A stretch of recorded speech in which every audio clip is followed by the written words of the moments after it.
Retomamos la información que comentábamos hace un momento sobre este periodo presidencial que ha asumido el fin de semana pasado Daniel Noboa así frente a Ecuador.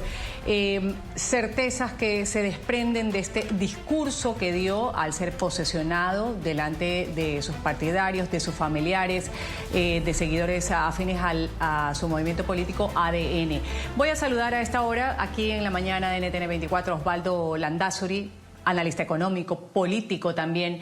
Gracias por estar con nosotros, señor Landázuri. Bienvenido al canal de las Américas NTN 24. Y lo primero, quiero preguntarle sobre este discurso. Primero, ver la intervención del presidente de la Asamblea Nacional, de Nils Olsen, cuando iba a presentar lo que venía inmediatamente, que es la posesión de Daniel Noboa. Y luego, también quiero que analicemos el discurso del presidente Daniel Noboa. Adelante. Buenas, un saludo, gracias por la invitación. A ver, veamos primero el escenario en las dos aristas, es decir, la Asamblea y el presidente. Bueno, lo que pasa es que ahora Nils Olsen creo que ha sido una cara un poco más fresca de la política ecuatoriana, como que sí aglutina algunos actores que probablemente hubiera sido más complejo que, por ejemplo, la mamá del propio presidente, que era otra de las personas que sonaba para presidir la Asamblea. En esa línea, pues el discurso más bien es como tratando de aproximar la situación entre el legislativo y el ejecutivo.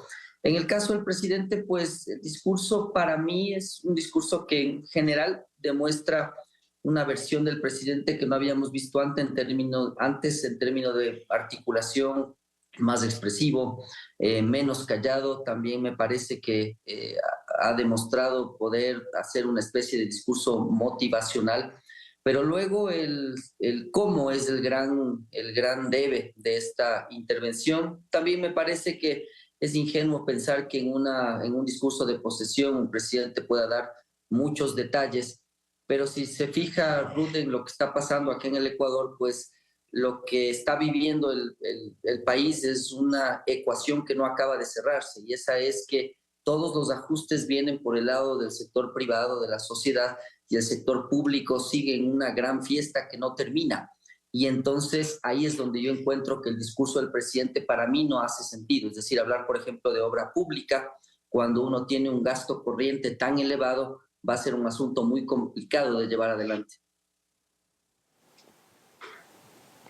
Osvaldo, entendemos perfectamente que en este momento de la historia el presidente del Ecuador, quien quiera sea, en este caso el presidente Noboa, el presidente del Ecuador tiene mucho trabajo por delante, tiene mucho que ponerse a hacer para que las cosas retomen su rumbo, para que el Ecuador pueda retomar el camino adecuado que debería llevar. ¿Por dónde tendrá que empezar la tarea el presidente Noboa en este segundo mandato? Quizá por la inseguridad, por la lucha contra el crimen organizado. ¿Por dónde abordar la tarea que tiene pendiente?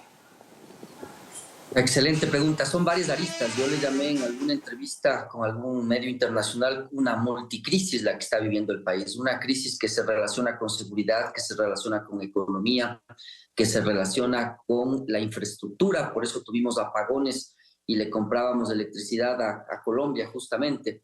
Entonces, no es un asunto sencillo. El presidente tuvo una reunión previa a su posesión con empresarios. Parte de mi equipo estuvo ahí, yo no pude porque estaba fuera del país.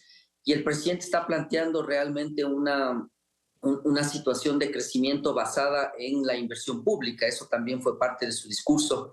Y entonces ahí realmente creo que se va a topar con una gran pared, porque el Ecuador está con una situación fiscal que es bastante delicada, diría yo. Es decir, si bien Noboa tomó decisiones difíciles el año pasado subiendo el IVA, y eso en cierta medida como que estabilizó las cuentas fiscales, lo cierto es que por la contrapartida económica natural generó decrecimiento económico, menos 2%. Entonces, ahí es donde los economistas tienen que encontrar ese equilibrio, es decir, más impuestos, pues no tiene sentido, porque usted va a hacer que la economía se ralentice aún más. ¿Cómo dinamizo esto? Pues yo he propuesto dos cosas fundamentalmente. La primera es canjear los subsidios por inversión. El Ecuador mantiene subsidios multimillonarios, miles de millones de dólares cada año en diésel, en gas, en la propia electricidad.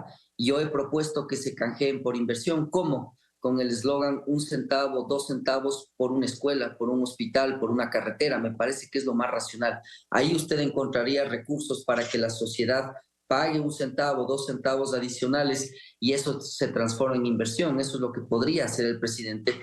Pero en realidad, atendiendo ahora sí en términos específicos a su pregunta, el otro tema que me olvidé de mencionar es las empresas públicas. Tiene que auditarlas, tiene que ver qué es lo que pasa. Son miles de millones de dólares los que se pierden cada año.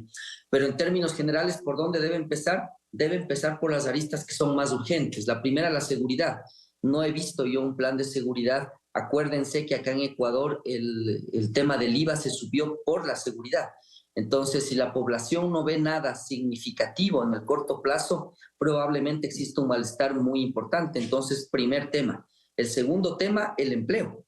Es decir, usted tiene que reactivar una economía que está decreciendo el 2% el año pasado y eso es tarea de inversión. Y la inversión debería venir de los dos lados, público y privado. Yo al público le veo muy complicado, pero sí la privada.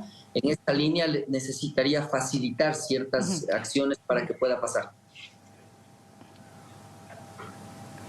Ahora, Osvaldo, sobre posibles reformas o enmiendas constitucionales, yo no escuché nada en el discurso. El destino del país quizás puede variar mucho o poco en función de lo que se pueda modificar de esa constitución que conocimos, la de Montecristi. ¿Se dieron señales a criterio suyo? No, no se dieron y sé que el presidente como que ha claudicado, creo que es la palabra al respecto, porque les había dicho a los empresarios en esta reunión, pues yo también estoy ya muy cansado de tantas elecciones. Acuérdate, Ruth, que nosotros venimos de elección tras elección, muerte cruzada, luego nos consultaron varias cosas, luego vino la elección del nuevo presidente, luego la reelección, es decir, hemos pasado en campaña. Y eso es muy desgastante, no solo para el presidente y su entorno, sino para la sociedad también.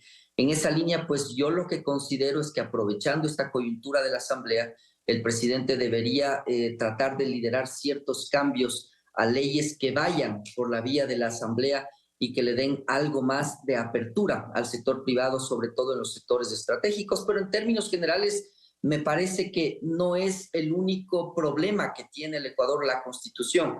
Mucho se podría hacer con alianzas público-privadas, mucho se podría hacer con la relación del sector privado en términos estratégicos cuando uno dice que es por excepción. Por ejemplo, si es que no tengo luz, ¿qué más excepción de aquello? Entonces, me parece, Ruth, que el problema más va por la percepción de riesgo, que es que el Ecuador no recibe inversión. Con 1.000 puntos base, es decir, 10% de prima de riesgo, realmente ahí es donde está el problema. Súmale las leyes laborales, súmale la inseguridad, pues entonces, más que la Constitución, me parece que hay mucho por hacer en otras aristas y tal vez dejarle a la población que descanse de tanta elección que ha tenido y que además, o acordémonos de una cosa, la Constitución ecuatoriana te obliga a que en caso de que se dé un proceso constitucional, esa constitución tenga que ser votada, es decir, ratificada por la población. Y te puede pasar lo de Chile.